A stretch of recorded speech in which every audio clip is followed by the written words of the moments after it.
दोस्तों welcome to coaching वाला। I hope आप बहुत अच्छे होंगे। इस वीडियो में हम बात करने वाले हैं यूपी जीआईसी प्रवक्ता भर्ती के बारे में। यूपी जीआईसी प्रवक्ता भर्ती का नोटिफिकेशन 12 अगस्त को रिलीज़ कर दिया गया था। जैसा कि आपको पता है 12 सितंबर इसकी लास्ट डेट है। आवेदन करने के लिए क्या क्या एलिजिबिलिटी चाहिए, कौन कौन यहाँ पर अप्लाई कर सकता है, वो सारे पॉइंट्स हम क्लियर करने वाले हैं और एग्ज़ाम पैटर्न के बारे में भी बात करेंगे। तो बने रहिए वीडियो के एंड तक। जो लोग चैनल पर नए हैं चैनल को सब्सक्राइब कीजिए और वीडियो को लाइक कीजिए। जैसा कि आपको पता है कि 12 अगस्त को नोटिफिकेशन रिलीज़ हुआ था और उसी दिन से आवेदन होना स्टार्ट हो गए थे। 12 सितंबर लास्ट डेट दी गई है। 12 सितंबर तक आपको अप्लाई करना है।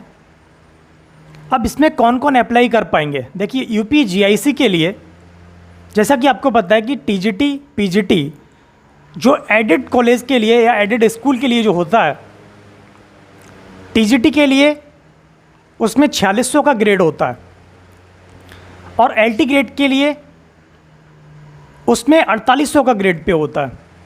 वैसे ही यहाँ पर जीआईसी के लिए अगर हम देखेंगे तो यहाँ पर भी 4800 का ग्रेड पे है। ओके, तो यहाँ पर ये डिफरेंस देखने को मिलता है यूपी जीआईसी में और एडेड में। तो यूपी जीआईसी के लिए कौन कौन अप्लाई कर सकता है, पहला पॉइंट तो ये है। यूपी जीआईसी के लिए केवल वो लोग अप्लाई कर सकते हैं, एक तो जिन्होंने पीजी किया हुआ है और साथ ही बीएड किया हुआ है। ओके, 2021 में जो भर्ती आई थी 2021 में, उसमें बीएड कंपलसरी नहीं था, लेकिन इस बार बीएड कंपलसरी कर दिया गया है। तो इससे काफ़ी लोग बाहर हो जाएंगे जिन्होंने बीएड नहीं किया था और वो ये सोचते थे कि हम जीआईसी के लिए एप्लीकेबल हैं, लेकिन इस बार बीएड मैंडेटरी कर दिया गया। इस वजह से वो लोग यहाँ पर बाहर हो चुके हैं। तो बीएड तो यहाँ पर चाहिए ही चाहिए। ओके, और यहाँ पर हम एग्ज़ाम पैटर्न के बारे में बात कर लेते हैं कि एग्ज़ाम पैटर्न क्या रहने वाला है। तो जो एग्ज़ाम होगा वो आपका 2 बार में होगा, एक प्री होगा और दूसरा मेन एग्ज़ाम होगा। तो प्री एग्ज़ाम में आप देख सकते हैं कि टोटल जो एमसीक्यू होंगे ऑब्जेक्टिव वो 120 होंगे। ओके, 120 होंगे और ये 300 मार्क्स के होंगे टोटल। वैसे यहाँ पर देखिए ये जो 120 क्वेश्चन है, इसमें 80 क्वेश्चन तो आपके सब्जेक्ट से रिलेटेड होंगे। जो आपने जिस सब्जेक्ट से आप अप्लाई करेंगे उस सब्जेक्ट से आएंगे 80 क्वेश्चन और 40 क्वेश्चन आएंगे जीएस से, सामान्य अध्ययन से। ओके, 2 घंटे का आपको यहाँ पर टाइम मिलना है, 2 घंटे का टाइम मिलेगा। और इस प्री एग्ज़ाम के लिए जो मिनिमम कट ऑफ रहने वाली है वो minimum cut off general OBC के लिए 40% है और एससी एसटीज़ के लिए यहाँ पर 35% है। यही कट ऑफ एलटी ग्रेड के लिए भी दी हुई है। तो एलटी ग्रेड में जो कट ऑफ है वही कट ऑफ यहाँ पर होनी है। बस फ़र्क इतना होगा कि यहाँ पर जो प्री के मार्क्स हैं वो ऐड होंगे ओके ओवरऑल मेरिट में, और एलटी ग्रेड में प्री के मार्क्स ऐड नहीं होंगे। प्री केवल क्वालिफाइंग होगा एलटी ग्रेड के लिए। और यहाँ पर जो नेगेटिव मार्किंग है वो दोनों में ओके जीआईसी में भी 1/3 है नेगेटिव मार्किंग और एलटी ग्रेड में भी 1/3 है। ओके, 1/3 यहाँ पर नेगेटिव मार्किंग रहने वाली है। ओके, और दूसरी तरफ हम यहाँ पर देख सकते हैं कि मेन एग्ज़ाम, दूसरा जो एग्ज़ाम होगा वो मेन एग्ज़ाम होगा और इसमें 2 पेपर होने वाले हैं।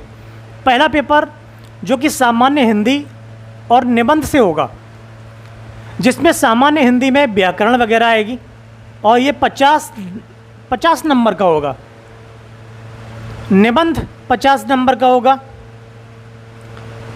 पहला पेपर टोटल 100 मार्क्स का होगा, 100 मार्क्स का। वैसे ही टाइम इसको 2 घंटे मिलेगा इसको करने के लिए। और ये रिटन एग्ज़ाम होगा। मेन एग्ज़ाम जो है वो डेस्क्रिप्टिव है, रिटन है, आपको लिखना होगा।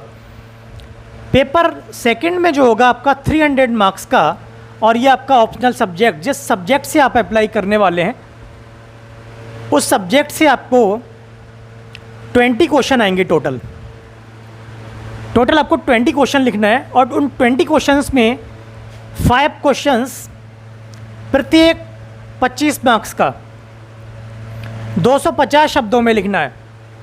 वैसे ही दूसरे 5 क्वेश्चन प्रत्येक 15 नंबर का 15 मार्क्स का 150 शब्दों में लिखना है। ठीक वैसे ही 10 क्वेश्चन जो काफ़ी शॉर्ट होंगे और 50 शब्दों में लिखना है, 10 नंबर के होंगे। तो टोटल यहाँ पर जो बनते हैं ये 5 क्वेश्चन 25 मार्क्स के 125 मार्क्स हो गए, और ये 5 क्वेश्चन 15 मार्क्स के 75 हो गए 75, 10 क्वेश्चन 10 मार्क्स के 100 हो गए। तो ये जो टोटल हैं वो आपके 300।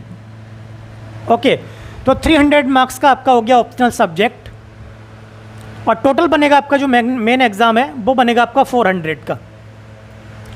तो 400 का टोटल मेन एग्ज़ाम होगा, प्री होगा आपका 300 मार्क्स का। तो इस तरीके से यहाँ पर आपका ये एग्ज़ाम पैटर्न है। ओके, बाकी नेगेटिव मार्किंग को हमने बता दिया कि नेगेटिव मार्किंग प्री में 1/3 है। अब मेन एग्ज़ाम डेस्क्रिप्टिव है तो इसमें नेगेटिव मार्किंग तो नहीं होगी, लेकिन लिखने का तरीका मैटर करेगा, किस तरीके से आप लिख सकते हैं। ठीक है, तो ये था आपका एग्ज़ाम पैटर्न। तो वीडियो आपको पसंद आई हो तो लाइक करें, शेयर करें, कमेंट करें, और इसी तरीके की वीडियोस के लिए चैनल को सब्सक्राइब करें, जिससे कि आपको हमारी नई वीडियोस के नोटिफिकेशन मिलते रहें। Thank you very much.